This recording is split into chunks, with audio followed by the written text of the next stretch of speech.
Hello and welcome, I'm Matthew Tofu, and this is your explainer of the new election system.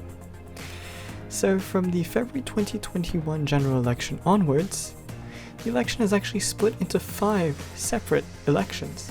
The ministerial ones, so for the Ministry of Internal Affairs, Creative Affairs, Infrastructure and National Development, and Culture and Foreign Affairs, and the election for general MPs. The voting system itself has changed. Instead of writing in a party code, you now rank the candidates.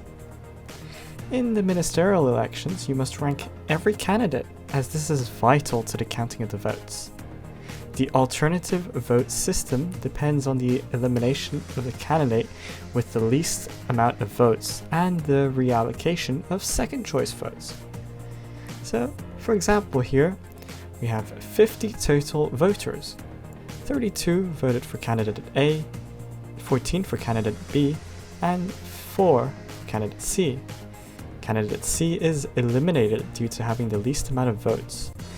We'll now be counting second preference votes from people who voted for candidate C.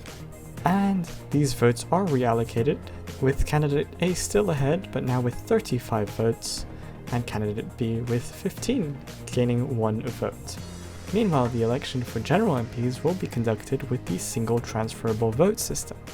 You can rank all candidates, but it's not necessary. If you don't want to vote for or rank a candidate, then you can leave them out. The election committee will be using the Drew quota to calculate the threshold needed.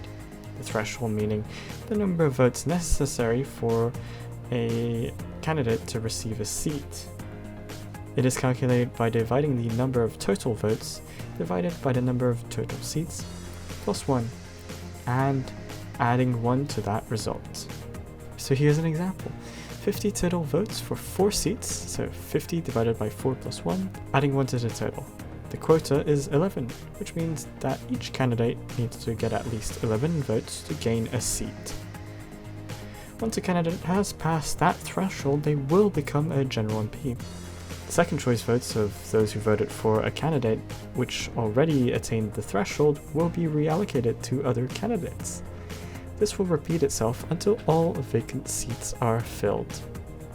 So for instance here, we have candidates B and C who've attained the threshold of 11 votes, which means that we'll be counting the second preference votes for those who voted for candidates B and C. These are now reallocated as shown here, and candidates D and E have now attained the threshold. And since there are only 4 seats, the process stops here, as all 4 seats have been allocated to candidates B, C, D, and E respectively. Well, that was your quick explainer of the new voting system. We hope we've helped you better understand the new system. And once again, we urge you to go and vote. It is important.